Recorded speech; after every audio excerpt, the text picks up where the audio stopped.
За Жакартад нэг ийм газар ирлээ. Алоха гинэ. Жакартагийн Хавай гинэ. Индонез улс болохоор 7000 гаруй арлаас бүтдэг гинэ. Тэгээд тэр цаана байгаа нь одоо ингээл жижиг шажиг янз бүрийн арлууд тэрний нэг арал нь ингээд нийслэл Жакартанд байдаг. За өглөөний 6-аас за тэгээ ер нь Жакартад одоо өчигдөржингөө баахан гадуур явсан. Тэгэл яг нэг явж байгаа зам дагуу бол амьдрал бол нэг тийм сайнгүй харагдчихжээ. Тэгээд энэ одоо хотын төв одоо энэ радиор тэр цааталт нь энэний цааталтан дээр нь LV энтер гэдэг ийм том брэндүүд байгаа ийм төв хэсэг нь мөртлөө хажуугаар нас зэрэгцээл нэг иймэрхүү үнэн амьдрал нас харагдаж байна. Тэгээд би нэг өглөөний цай ууй юм олж идэ гэж гарч ирсэн. Энэ хавьд 7-Eleven ч юм уу нэг тиймэрхүү юу байна хайж болоод идчихэн. Тэгэхгүй бол ерөнхийдөө ихэнх газруудыг манайх шиг 9-10 гээд онгойдог гэсэн. Тэгтээ замын энэ талд нэг иймэрхүү харагдахаар нь харъя гэж бодоод ороод ирлээ. Тэг ингээд ерөн гуйлга гуйгаал байж идэх юм байна. За тэгээд бас л манайх шигтэй ерөн авилгал хэл ахвал ерөн нэлээд цэцэглэж одоо ерөн жоохон хумигдах тал руугаа орж байгаа гэж байна.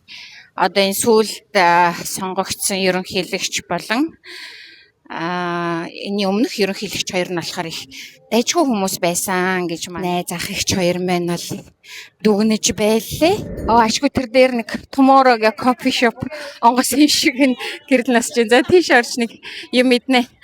За тэгээд юу гэхээр энэ нэг юм байгууламж байгаа. Энэ ингээд усан завирх уу гэх юм уу? Боторх уу? Нэг юм байгууламж байгаа байхгүй юу? За энэ ерөнхийдөө нөгөө энэ бол ингээд төв гудамжин гэсэн. Тийм төв гудамжин тэгээд ийм боторх уу ийм зохион байгуулалттай энэ байгууламж нэлээд хэд байсан. Яг энэ шиг ийм нэг болохоор 3-4. За тэгээд энэс арай өөр. Sorry. Тэгээ 3-4 тий. Энэ ингээд замаар налхаад энэ зам нь болохоор дугуйтай хүмүүст зориулсан юм байна. Тэгээд энэ ямар юу учиртай юу вэ гэхээр энэ одоо яг төв гудамжаараа байдаг автобусных нь бодол. Энэ айгүй хөөрхөн байгаа ч тийм ингээд энэ айгүй сонин өрмөц санагдсан хөөрхөн тий. Тэгээд ягаад гэвэл эднийх ч одоо хүн ам ихтэй учраас одоо манайхаар бол манайх ч болохоор замынхаа энэ талд автобусны бодол нь байгаад байдаг те. Тэгээд тэндээ ингээл шамбарлал тийхгүй ингээд ийшээ гарч ирээд эндээ ингээд шамбарлаж яж байгаа. Тэгээд автобус өнөндөө сууцгаадаг байх нэ. Эндээ ингээд нэг картуудаа уншуулах entrance нь байдаг юм байна. Тэгээд зүүн гар талдаа болохоор цаашаага явах, баруун гар талдаа болохоор миний хойд зүг рүү явах тийм автобус нь явдаг байх нэ. Тэгээд ийм тикет машинтай. За. Би бол автобусны суухгүй. Энэ бүтэн сайнны их гүйлт спортлог байгээд байгаа тий. Спиртлог биш, спортлог байгээд байгаа. Тийм өдөр юм байна. Гэхдээ эднийх нөгөө юу гэнэ? Нэлээдгүй хэсэг нь муслим. За тэгээд маш их олон төрлийн нөгөө христийн урсгалууд байдаг. Ерөнхийдөө бол ер нь арх за ер нь сувтууруулах ундааны зүйлийг хэрэгэлдэггүй арт түмэн юм байна лээ. Өдрийнхөө хоолыг нэг ийм газар идлээ. За энэ газар бол Сарина гэдэг газар бөгөөд ямар учиртай газар вэ гэхээр Одоо манай их дэлгүүртэй адилхан одоо 60-70 жилийн настай бас л одоо Индонез улсын анхны одоо мол гинэ. Одоо анхны их дэлгүүр гэсэн үг. Тийм. Тэгээд тийм болохоор бас л яг манай их дэлгүүр шиг одоо юм анх бол 4-5 давхар баригдсан гэж байна. Тий. Тэгээ одоо болохоор нэлээд шинчлэгдээд нэлээд дэшегээ нэмж давхар баригдсан юм байна. Тэгээд энэ дотор одоо бүх төрлийн үйлчлэгээ байна л да.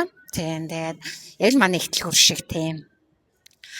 Тэгээд хамгийн гол нь эднийх юугаар онцлог вэ гэхээр одоо энэ дотор байгаа бүх бараа бүтээгдэхүүн үйлчилгээ бүх зүйл нь одоо ердөө зөвхөн made in Indonesia байна гэд бүр ингээд хуульчлаад заагаад өчгсөн гинэ. Тэгээд ерөөсөө л зөвхөн Индонезийн өөрийнх нь энэ улстай л холбоотой тийм л зүйлүүд энэ дотор байдаг юм байна.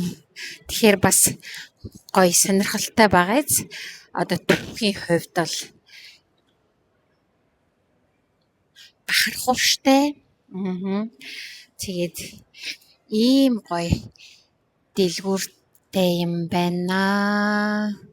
Тийм. Ингээд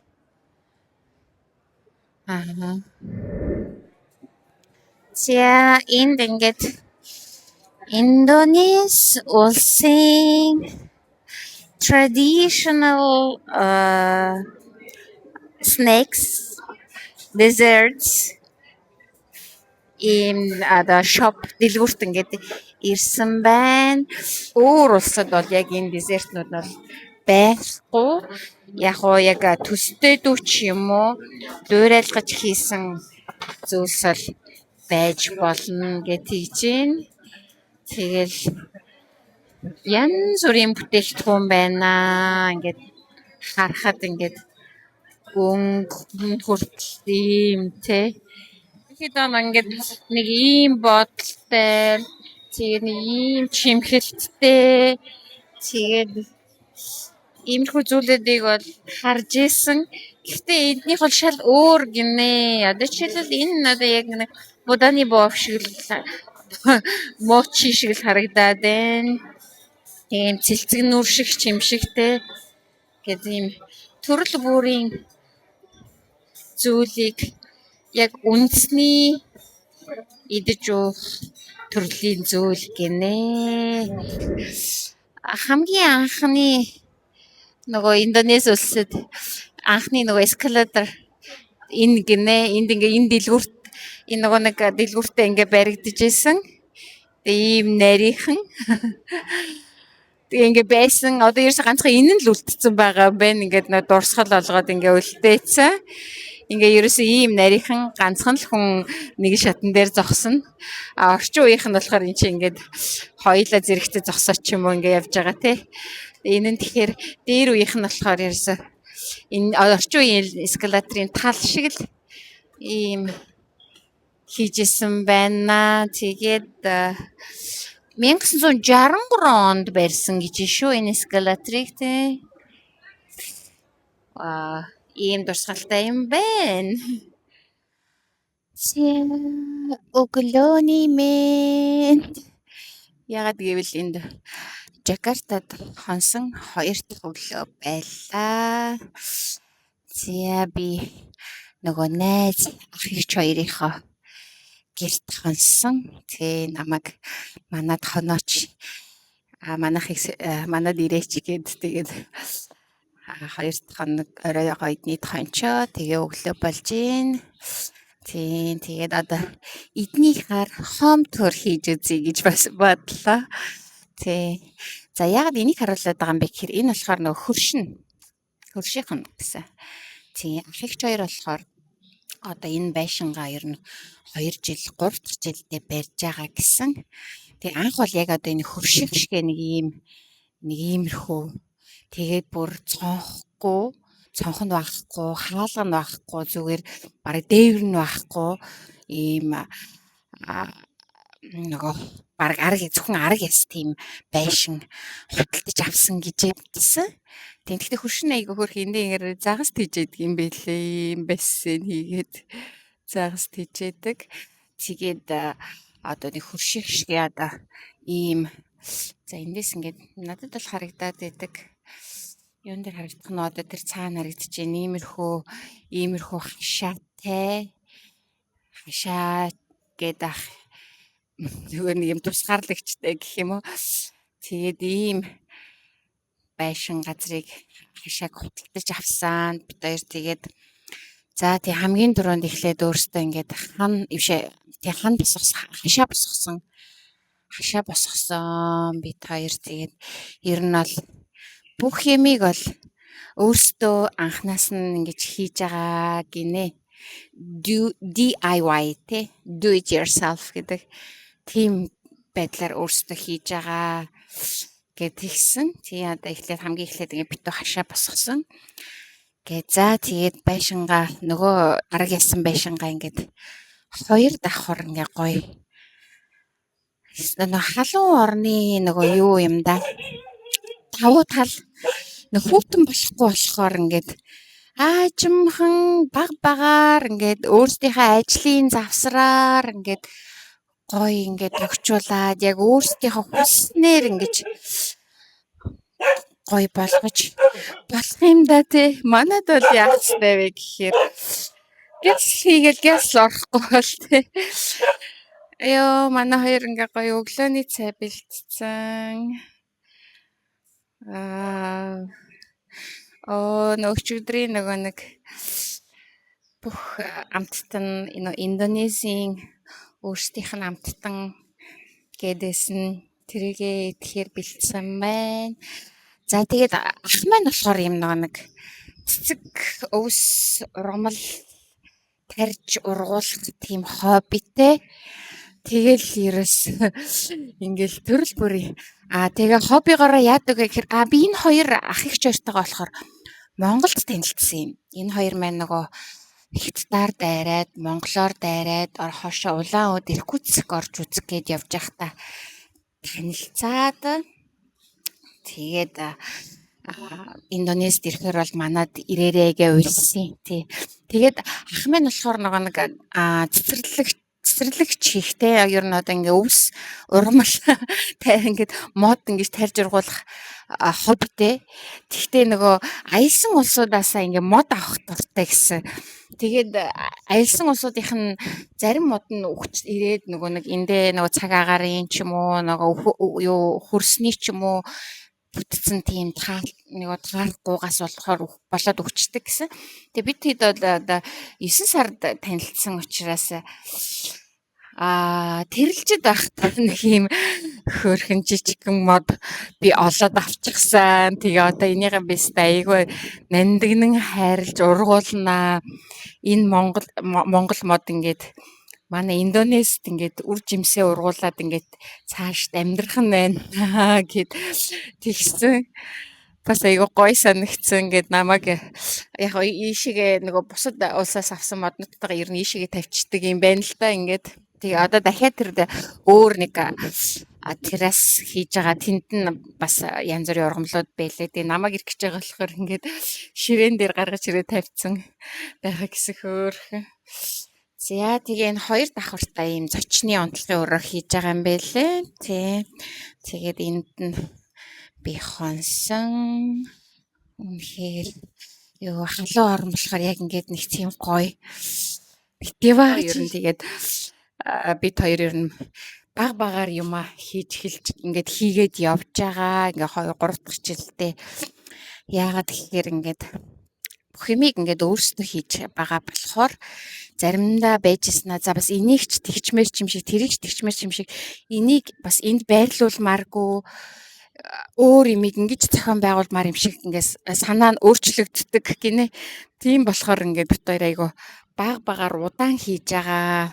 Тэгээ дахиад нэг 2 жил бол шаардагдах баха. Тэгээ 2 жилийн дараа дахиад Жакартад ирвэл бид хоёрын хаус бол ингээд төгс гоё болцсон байна гэсэн. Тийм ингээд нэг усных нь одоо юу гэж ярьдаг юм бэ? Хадгалах тийм ус нөгөө ундны усаа хадгалах газар нь эндээ болохоор нөгөө саун хийн гэж төлөвлөж байгаа юм бэлээ. Тийм тэгээд энэ ингээд террастай энэ хэсэгтээ ингээд бассейн хийн гэсэн ерөнхий төлөвлөгөө бас байгаа юм бэлээ. Йоо ямар гоё юм бэ. Тэгээ ах болохоор ингээд арай нөгөө өв сургамлуудаараа ингээд энэ хэсгийг ингэж тогтчулсан. За тэгээд энэ хэсгийг болохоор яг одоохондоо бас ямар өв сургамлаар тогтчулахаа мэдэхгүй байгаа гэдгийгсэн. За энэ хэсгийг ер нь бол энэ тал нь ингээд битүү иймэрхүү ургамлаар хандвсгсан байх юм гэсэн. Би бүр ёо танаа нэг 2 жилийн дараа танаад ирж нэг хит хон ёо нэг дулаач юм уу хон ёо яг тийм бүр ингээд бүх юм ингээд бүх засвар бүх ингээд тогтчлт юм дуусчих юм бол яг гоё нэг тийм деваачнд очсон юм шиг мэдрэмж төрхөөр байна гэд би тэгсэн. Зэ үргэлжлүүлээ доотлынхын давхарлуу бууж үзье. За эндээсээ ингээд за энэ шатн энэ төр ерөнхийдөө бас хийгдчихэл байгаа дуусаагүй байгаа юм байлээ. За энэ бол ах их хоёрын өөрсдийнх нь унтлагын өрөө. Тийм энд хэсэг газруудтай ингээд тоосхоор босгосон. Тийм тэгээд зарим хэсэг нь будааг байгаад ганцхан энэ хэсгийг ингээд лагтсан юм шиг байгаа юм. Надад энэ нас аягүй таалагдсан гоё интерьер санагдсан. За энэ том хаалгаар нөгөө ус ороод ирсэн байна. Ингээ гараад гарден руугаа гарна. Тэдний аягүй олон 6-7 нохотой нохонод надруу дайраа. Нохонод надруу дайраад аягч. Яа. Окей. Нэг юм бод өгч юм. Тэгээд энийг бариад чи гараад тэгээд хөдөлгөх юм бол зөхөх гин. Тийм тэгээд ингээд living room нь их чи ажиллаа хийж исэн байна. Их ч бол консалтинг хийдэг ажилтай. Тийм ингээд гэртээ орсон. За тэгээ нөгөө халуун орны аз жаргал нь жимс юм да. Ингээд жимс байж идэг. Өөрсдийнх нь хашаан доторх мод нь ихэнх нь бас жимсний моднод гэсэн. Тийм за энэ ингээд тогооны хэсэг нь ёо яг нэг тийм баригдсан стилтэй нэг загварын ч юм уу тийм биш. Нэг чөлөөт стилтэй. Ерөнхийдөө ерөөсөө нөгөө юу засвар ингээд тогтчлт бүх юм нь дуусаагүй байгаа учраас тий ойлгоорой ер нь жоохон бохирдуу юм шиг харагдчих магадгүй шүү гэсэн. Миний хувьд бол хамаагүй хөөсөөхий. Энд чи амьдрал өрнөж байгаа газар чинь ийм юм байх. Одоо 10 цаг болж байна. Тийм тэгээд за Индонезийн үндэсний ерөнхийдөө алдартай ийм хоол гинэ ийм ингээд тавган жижигэн тавганд ингээд янз бүрийн зүйл ингээд хийгээ тавьсан. Тэгээд яг өөрийнхөө идмээр байгаагаа ингээд аваад идээд тэгээд идмээргүй байгаагаа ингээд үлдээчих юм бол тэр нь тооцоонд ордоггүй гинээсээ нэн. За тэгээ яг энэ нь болохоор одоо 2017 оны Forbes одоо тийм сэтгүүл гэдэг байхад Forbes чинь тий тэрний одоо нөгөө дэлхийн хамгийн алдартай гоё хоол гэсэн ангиллын медалийг авсан Падан гэдэг хоол гинэ. За ингээд амсаад үзье. За одоо яг нөгөө Бали арал дээр ирчээд байна. За ерөөхдөө oh my god. За тэгээд нөгөө нийт хүн амынх нь 1% гэсэн. Одоо баян, одоо хэд баян гэсэн ангилалд орно гэсэн. За 340 сая хүн амтай гэхээр 180 сая ч юм уу те. За тэгвэл 1% нь гэхээр одоо 28 сая одоо баян хэд баян гэсэн хүмүүс байдаг юм байна л та. Гэтэл тэр нь манай Монголын нийт хүн амаас 7-8 дахин их. За тэр ч яг хөө тэгээ үлдсэн орчим сайн дундаж амьдралтай хүмүүс байдаг гэсэн. За тэгээ нэг 40 гаруй сая хүн ам нь болохоор одоо ядуу гэсэн бүлэглэлт багтсан гэсэн. Тэгэхээр одоо 40 гаруй сая гэхээр 10% нь 28 сая байгаа юм. Жишээ нь 120 орчим сая хүн ам нь одоо ядуу амьдралтай. Тэр нь бол ерөөсөө шууд ялангуяа тэр Жакартад бол шууд нүдэн дээр харагдаж илээ.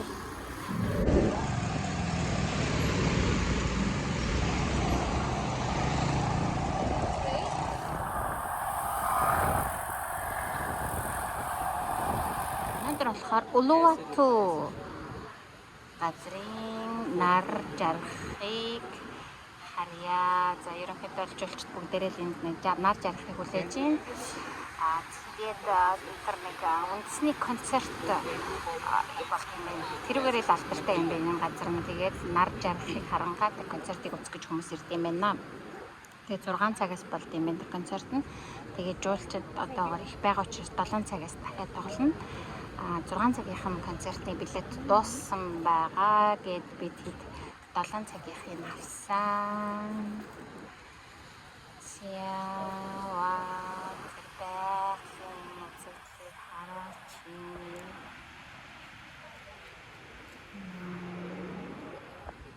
Гэхдээ яг энэ орчны нэг байгаа байдал нь Ирландын нөгөө Galway Cliffs мохортой төстэй юм байна. 9 сарын ихээр Ирландд байхдаа би Galway Cliffs мохор луутсан. Яг орчин далай тэр нь бол ер нь тэмдэг тустай санагдчих. За энэ тал руу нь гараад ирлээ. Тэгээ энэ талаасаа ч гэсэн яг нөгөө Cliffs of Moher айгуу тустай харагдаад байгаа байхгүй юу? Окей. Тэгээд за нөгөө концерт нь бол тэнд болдгийм байна. Одоо нэг 6 цаг болсон эхэлсэн. За би тэд 7 цагт үзсэн концертыг. За хардаа сармагчингууд ийм ядаргаад энэ арай хүний нүдний шил булааж авчаад шилээ авах гэхээр өгөхгүй байгаа байхгүй нараа амар юунэ хэднэр ёо нөгөөх нь идэж уугаад баларсан юм боллоо да яаж авнаа энэ одоо яг хөрхий тэгээд одоо сармагчин ч гэсэн нэг их амтын юм да тий энэ араа ингээд зулцгаан ангиртай тэрч гэсэн байх шиг байна. Нэг юм 7 гад ах шиг юм гайхаад харсан чинь ингэрт нь зулцгаан ээж ах юм. Яа эднэр аль нэрээ. Амар байна хүмүүс тэтгэл яриад яада гэлгөөлтэл. Эйгүй эднэр эйгүй амтд.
За Бали арлаас нэг цаг одоо ийм зэвэр яваад өөр нэг арал дээр очиж үзэх гэж байна. Очоод тэр арлын гоёмсог бичлэгүүдийг хийнэ.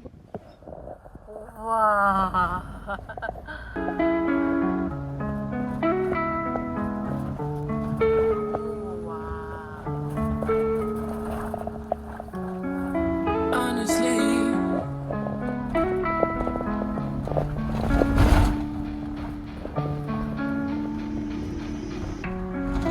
Honestly, I'm trying to stay focused.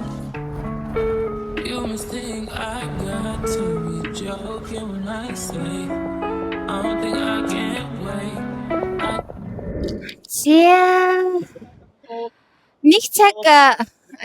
Нэг цаг нөгөө Усонгоцоор яваад дахиад цаг 30 минут машинаар дахиад вау нэг юм гоё газар хүрээд ирлээ.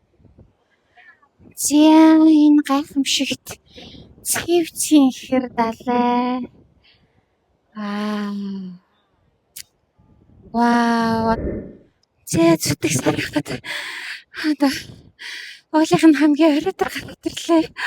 Эсрэг талны нэг хараа. Йой. Вау, стэнг. Үгээр хэлж үзгээр бичишгүй. Гайхамшигтай. Вау. Үнэхээр гоё нэр. Хэлж ярих юм би. Далайн салхи малх бол үнэхээр гоё. Үнэхээр халуун орон болохоор үнэхээр бүр ингээд багтармаар халуун байгаа ч гэсэн яг ингээд далайтай газар л ирэхээр сэрүү татаад тэр хараа тэр хадан доороо тийм юу штэ. Агуурхуу зүйлийг хараа. Эсэлж чаддаг бол одоо тэгэл тэнд минь очоо сайхан тоглох нь бэ штэ. Гоё юм аа. Гахалтай.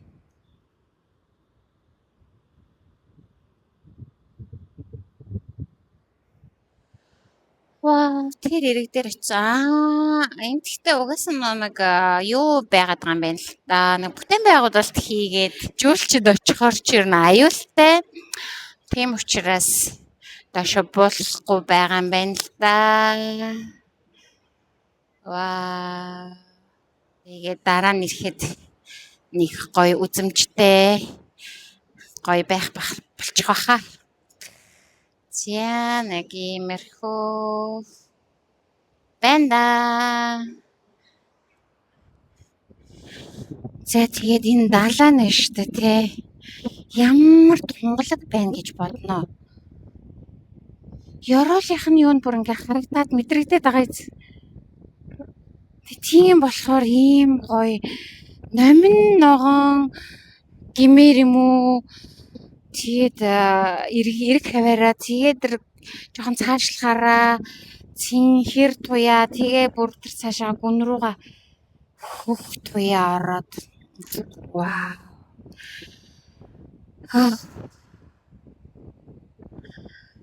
Нэг 5 минут зогсоод сайхан далайг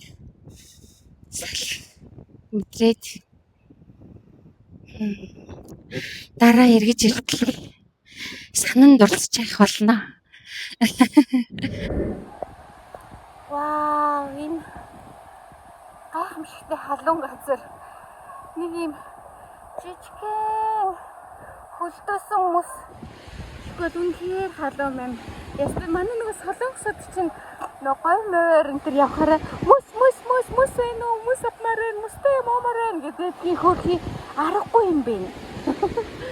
Ястаа ялцчихвэл яг тэднэр шиг Хүмүүс байна л гэмээр юм байна. Би тэгээ сая дэлгүүрээс танах хүмүүс зардаг уу гэж асуусан чинь заахгүй.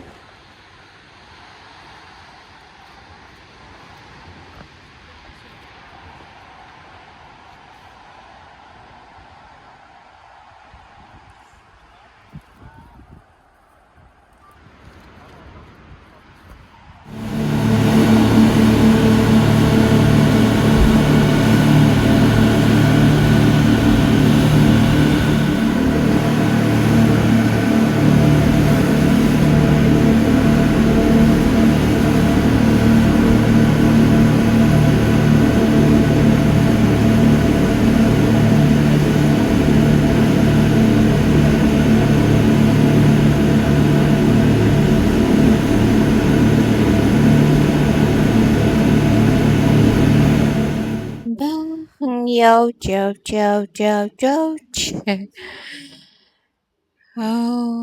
Сайхан амраад сууж байна. За тэгээд нөө өргөжлүүлээд ярих юм маань юу вэ гэхээр нөгөө 700 гаруй жилийн өмнө Кублай хаан маань юань бүрнийг байгуулад Бээжинд нийслэлээ товлсон тийм ээ. За тэгээ баруун зүүн хойд урд гэдэг газар руу өөрийн эрх мэдлээ тогтоож байлдан дагуулсан байна. Тэгээд яг Сингапур, Малайзийн газар хавцаа ирээд далаатай тулаад гэхдээ дахиад энэ далаагаас цаашаа дахиад их газар байна гэж мэдээд за тэгээд яг Жакарта хот байдаг Ява буюу Жава арал руу илчээ тавталсан байна. За тэр үед Жава буюу Ява арлыг хинду шигшинтэй хиндуизмын хаан захирч хаанчлан аж төрийн амьдрал судаг ээж л дээ. За тэгээд тэр хаан руу илчээ давталгаад за би ингээд ийм хүн байна. Тэгээд ингээд би танахыг бол ингээд байлдааны дайны аргаар эзлэсэн халалга. Тийм гэхдээ та бүхэн ингээд надад ингээд дагаар ороод тэгээд манад ингээд дотор тулах хэвээр гэдэг ингээд илчээ давталсан байгаа юм. За тэгсэн тухайн үеийн тэр хиндуизмын хаан нь нэр нь айгу уртаа тэрийг цээжлэхэд надад айгу төвхтэй санагдаад нөгөө төвгийн гүр саранзан гомб гэдэг шиг тий. За тэр хиндуизмын тэр хаан яасан бэ гэхээр зарим сурвалжууд болохоор элчийн хороосон гэдэг байгаа юм. Зарим сурвалжууд болохоор элчийнх нь нүрийн сэтсэн гэж гарч ирлээ. Тийм тэгээд мэдээж элчийнх нь за тэгээд тэр элч татлах нь тэгээд тэр эвнэгдлийн аргаар өөртөө өөрийнхөө игнэнд хэлсүүлнэ гэдэг манай тухайн 700-800 жилийн өмнөх мундаг хаадууд маань санаачлан бий болгосон зүйл байгаад байгаа байхгүй юу. За тэгээ мэдээж элчийг нь давтлагцсан биш элчийг нь нөгөө гимтээцэн юм уу хорооцсон үед ч Кублай хаан мэдээж уурлалгүй яах вэ тийм. Тэгэнгүүтээ ерөөсөө 20,000 зэрэг буюу 2 түмэн зэрэгээ наашаа явуулсан баг юм. За Индонез ч өөр 17,000 жижиг том арлуудаас бүтсэн юм улс юм биш үү. Тэгээд хамгийн том тэр яг Жакартанд байдаг тэр Жава ар шиг тийм арал нь 6-7 байдаг гэж байна. За тэгээ бусад арлууд нь тэгээ янз бүрийн хэмжээтэй байд юм байна. За тэгээд Кублай хаан зэрэгээ товтлогсон мэдээж тэр хол газраас наашаага бол шууд онгоцдоор нисэж байгаа юм шиг хэдэн цагийн дотор хүрээд ирнэ гэж бол байхгүй. Тэгээд ингээд замаа сэргүүд нь ингээд замаа ингээд замдаа ингээд гарч явж жагаад за тэгээд Сингапур, Малайзийн тийм ирэг дээр ирээд тэгээд тэр 20,000 буюу 2 түмэн цэрэг маань 1000 усан онгоцтой байсан гэж. За тэгээ усан онгоцоороо тэгээ наашаа ингээд гараад за тэгээ Жава арал дээр хүрээд ирсэн. Тэгсэн чинь дахиад нэг муслим юм уу ислам юм уу тэр нэг өөр хэсэг бүлэг хүмүүс ирчихсэн. Тэгээд нөгөө хиндуизмын хаантай бас хэрсэлдээд тийм ээ. Бас нөгөө нэг засаглалын гартаа авчих гад үзэж тарж исэн байсан байна. За тэгээд мэдээж нэлээд хэдэн одоо тулаан буюу батал хийцэн. Гэхдээ амжилтгүй байж явах үед нь одоо манай 22 түмэн буюу 20 мянган хувлаа хааны цэргүүд ирээд тэгээд нөгөө нэг суртай нэртэй Хинду хааныг устгахын тулд одоо нөгөө яаж эзэлж тэгээд ханчлалын унгаахын тулд нөгөө нэг ислам шашинтай хэсэг бүлэг нөхдүүд нь манай хувлаа хааны нөгөө цэргүүдтэй эвцэлдээд эм хэдлийн гэрээ байгуулад хамтран тулдах, хамтран дайтах тийм гэрээ байгуулад тэгээд за би нөгөө за тэгээд нөгөө хамтраад хамтдаа тэгээд нөгөө Хинду эзэн руу дайрсан юм байна. За нэг л удаа тийм том тулаан буюу одоо дайны зөвлөсөн. Тэгээд тэнд нь бол тэгээд нөгөө Хинду хааныг бол буулгаж аваад тэгээд одоо Жава арлаас ерөнхийдөө хөөж гаргаж чадсан юм байна. За тэгээд одоо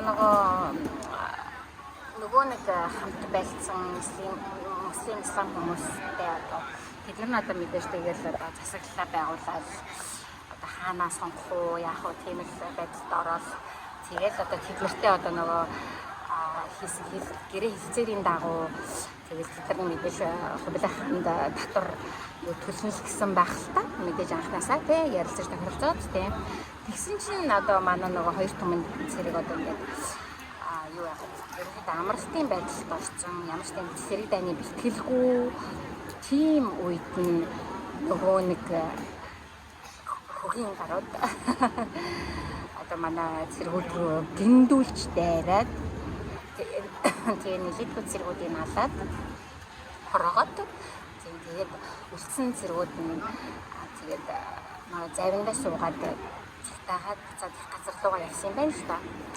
За тэрийг болохоор түүхэндээ тэгээд хувлаа хааны цэргүүд ялагдсан гэж үздэг юм шиг бэлээ.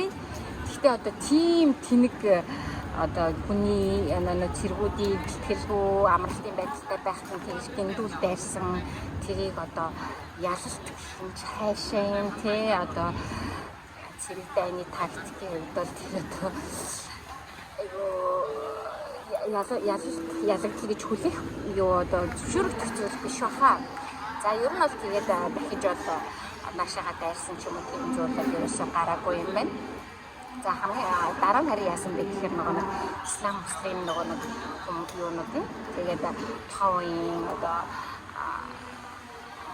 одоо нөгөө орон нутгийн хүмүүсээр ирчүүдээр одоо цэрэг дайчтай сэлбээд тэгээ нөгөө Хинду хааныг ингээд хөөсөөр хөөгөөд тэнцээд байлдаад ингээд хөөж явсаар юм байгаа. Одоо тэгээд Хинду измийн тэр хаан бол одоо хамгийн сүүлд одоо энэ Бали ярал дээр ирж сууршаад тэгээд ер нь одоо ингээд 700 жил одоо энэ Бали ярал дээр одоо тэр Хиндуизмын одоо хааны хүн ардын өргөдүүд нь ингэж сурч амьдарч ирсэн ийм төвтэй юм байна. Тэгээд одоо юу нэ Индонеси 17 мянган арал дээр Christian, Muslim, Islam өөр тэгээд өөр бас нэг жижиг тийм янз бүрийн шашинтай тийм хүмүүс амьдардаг юм байна л да. Ганцхан Бали дээр л одоо нөгөө Хинду болон буддистийн шашинтай хүмүүс амьдардаг юм байна. За Бали маань одоо нэг 10 орчим сая хүн амтай юм уу да.